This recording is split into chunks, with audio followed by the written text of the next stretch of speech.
আসসালামু আলাইকুম, বিদুল রিবে সবাইকে স্বাগতম। 108 megapixel camera, 120 hertz display, 256 GB storage সবকিছুই একটা ফোনেই পাওয়া যাচ্ছে। তাহলে প্রশ্ন হলো আমরা কোন ফোন নিয়ে কথা বলতেছি? আজকে আমরা কথা বলবো Nubia V80 Pro। এখন প্রশ্ন হচ্ছে সত্যি কি ফোনটা ভ্যালু ফর মানি নাকি শুধুমাত্র কাগজেই দানব? আজকে ভিডিওটা শেষ পর্যন্ত দেখেন, তাহলে আপনি নিশ্চিতভাবে সিদ্ধান্ত নিতে পারবেন এই ফোনটা কি আপনার জন্য কিনবেন নাকি স্কিপ করে চলে যাবেন। তো চলেন পুরো ভিডিওটা দেখে আসি, তাহলে আপনি পুরোপুরি ক্লিয়ার হয়ে যাবেন। প্রথমে আমরা এই ফোনটা কোথায় পাবো, দাম, ভেরিয়েন্ট এগুলো নিয়ে আলোচনা করবো, তারপর আমরা ধাপ বাই ধাপ সবগুলো নিয়েই কথাবার্তা বলবো। দেখেন এই ফোনটা আপনারা অফিসিয়ালি পেয়ে যাবেন 20,999 টাকায়, মানে 21,000 টাকার ভিতরে একটা ভেরিয়েন্টই পাবেন, 8 জিবি র্যাম, 256 জিবি রম। তো চলেন এবার আমরা ডিজাইন এবং বিল কোয়ালিটি নিয়ে কথাবার্তা বলি। ফোনটা আপনি যদি প্রথমে রেয়ারের দিকে খেয়াল করেন তাহলে আপনারা বুঝতে পারবেন এই ফোনটাকে কপি করা হয়েছে, একদমই ফুল কপি বলতে পারেন আইফোন 17 প্রো ওই সিরিজটাকে।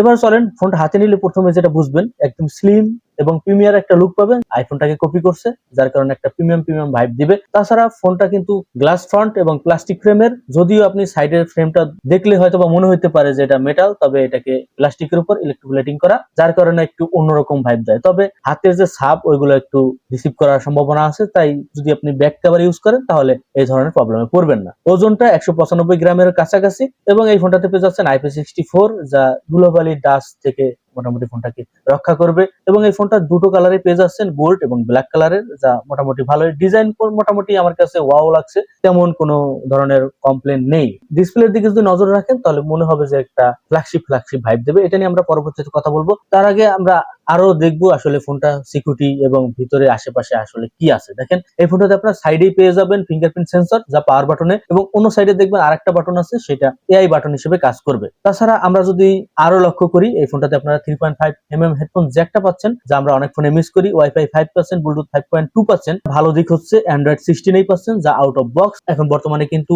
অনেক ফোনে দেখা যায় যে অ্যান্ড্রয়েড 15 দেয়, তো যেহেতু আপনারা আপডেট ভার্সন পাচ্ছেন, তো আমার কাছে মনে হয় যে এটা একটা প্লাস পয়েন্ট। এবং ক্লিন এক্সপিরিয়েন্স, যা মোটামুটি ভালো। যা পাচ্ছেন না, স্টোরি স্পিকারটা নেই এবং 5Gটাও পাচ্ছি না। তো চলেন এবার আমরা ডিসপ্লে নিয়ে কথাবার্তা বলবো। ডিসপ্লে হিসেবে আসলে আমাদেরকে কি দেওয়ার চেষ্টা করছে এই ফোনটা? এখানে 6.75 বড় সড়ো ডিসপ্লে দিচ্ছে, যেটা IPS LCD। যা বলবো, এই দামে IPS LCD আসলে আমাদের একটু হতাশই মনে হয়, কারণ এই দামের চাইতে কম দামেও কিন্তু আমরা অ্যামোলেড প্যানেল পাই। সাথে পাচ্ছেন 120 হার্জ রিফ্রেশ রেট, যা মোটামুটি স্মুথনেস এর ব্যাপার ভালোই। ব্রাইটনেস হিসেবে পাচ্ছেন 1000 নিটস, যা আউটডোরেও মোটামুটি ভালোই, সূর্যের আলোতে তেমন কোনো প্রবলেম হবে না, মোটামুটি সার্ভাইভাল করতে পারবেন। HD প্লাস রেজুলেশন না, আরো ভাবার বিষয় হচ্ছে দেখেন এখানে কিন্তু 1080 এটা দেয় নাই, দিছে 900x, মানে 1080ও না 720ও না, মানে মাঝামাঝি একটা লেভেলে দিছে।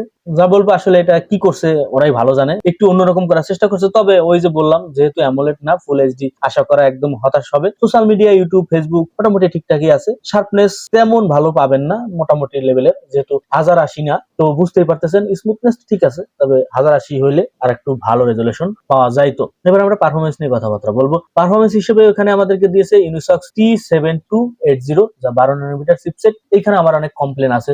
এই যে চিপসেট, এই চিপসেট সম্পর্কে কিন্তু আমরা অনেকেই জানি। এখন এই যে 2026 সালে এসে এই চিপসেটটা না দিয়েও মিডিয়াটেকের চিপসেট গুলো দিতে পারতো, যেমন G100 দিতে পারতো অথবা 200 দিতে পারতো। তবে আমার কাছে মনে হয় যে এখানে একটু ঘাটতি মনে হচ্ছে। সোজা কথা যদি বলি, daily using Facebook, YouTube, WhatsApp smoothly ভালো। লাইট গেমিং যেমন ফ্রি ফায়ার, পাবজি লো মিডিয়ামে প্লেয়েবল করতে পারবেন। হেভি গেমিং যেমন কল অফ ডিউটি বা অন্যান্য যে আরো হাই গ্রাফিক্সের যে গেমগুলো আছে, সেইগুলো আসলে এখানে রিকমেন্ডেড করবো না। এটা হাই গেমিং এর জন্য আসলে খেলা উচিত হবে না। আর একটা প্লাস পয়েন্ট হচ্ছে 8 জিবি র্যাম পাচ্ছেন, 256 জিবি স্টোরেজ পাচ্ছেন, যার কারণে অনেকদিন ইউজ করার পরও আপনি মাল্টিটাস্কিং এর ক্ষেত্রে ভালো। তবে ওই যে গেমিং এর জন্য আসলে এই ফোনটা না, নর্মাল ইউজার জন্য ঠিক আছে। টুনি টাইপের গেম আপনি টাইম পাসের জন্য খেলতে পারবেন। এবার আমরা ক্যামেরা নিয়ে কথাবার্তা বলি। রেয়ারে আপনার ক্যামেরা পাচ্ছেন 108 মেগাপিক্সেল মেইন সেন্সর, যা কাগজে কলমে ভয়ঙ্কর, কিন্তু বাস্তবে যদি আপনি লক্ষ্য রাখেন, ডে লাইটে ফটো মোটামুটি ভালোই ডিটেলস, ডিসেন্ট কালার দেওয়ার চেষ্টা করে। HDR এভারেজ, লো লাইটে নয়েজ দেখা যায়, ভিডিও রেকর্ডিং করতে পারবেন 1080p 30fps। 108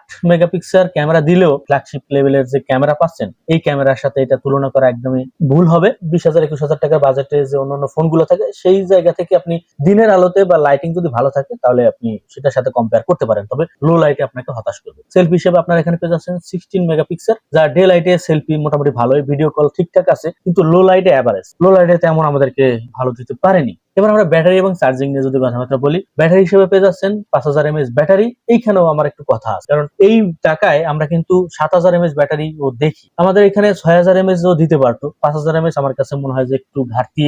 এবং তার সাথে দিচ্ছে 22.5 ওয়াটের ফাস্ট চার্জার। ব্যাটারি অনুযায়ী চার্জার আমার কাছে বলবো ঠিকই আছে, যদি ব্যাটারিটা বাড়াই দিত তাহলে চার্জারটা এখানে বাড়াই দিতে পারতো। আপনার 10 ওয়াটের রিভার্স চার্জিং সিস্টেম পাচ্ছেন, যা অনেক ফোনে আমরা পাই না, তবে এটা দেওয়ার চেষ্টা করছি। ব্যাকআপের হিসেবে আপনারা একদিন মোটামুটি ইউজ করতে পারবেন। রিভার্স চার্জিং এ এই দামে মোটামুটি ভালোই একটা প্লাস পয়েন্ট। এবার আমরা যদি ফোনটার ভালো দিক এবং হতাশ করছি কোন কোন বিষয় যদি আমি বলি, আসলে ফোনটা কাদের জন্য, দেখেন আপনি যদি চান বড় ডিসপ্লে, বড় storage, normal camera, daily smooth use, তাহলে ঠিক আছে। আর যদি আপনি চান যে heavy gaming, AMOLED display, flagship লেভেলের ক্যামেরা, তাহলে এই ফোনটা আপনার জন্য না। ফাইনালি যদি কথাবার্তা বলি এবার ফোনটা নিয়ে, গেমিং মাস্টার না, ক্যামেরা কিংও না, কিন্তু এটা যদি আপনি ব্যালেন্সেড বাজেট ফোন হিসেবে ধরেন, যেমন storage, display, size, clean Android মানে আপডেট অ্যান্ড্রয়েড ভার্সন পাচ্ছেন, তাইলে ঠিক আছে আপনার জন্য। যদি আমি এইটা রেটিং এর দিকে দিই, তাহলে 5 এর ভিতরে আমি 3.5 দিব। এর বেশি আমি দিতে পারতেছি না। আপনাদের কি মনে হয় সেটা কমেন্টে অবশ্যই জানাবেন। আপনি কি এই ফোনটা কিনতে চান, নাকি এই বাজেটে অন্য কোনো ফোন আপনার জন্য ভালো বেটার মনে হয়, সেটা কিন্তু আপনি বুঝতে পারছেন। কারণ এই বাজেটে আমরা অন্যান্য অনেক ফোন পাই, যেগুলো যারা গেম খেলতে চাচ্ছেন, এই বাজেটে কিন্তু গেমিং ফোনও আছে,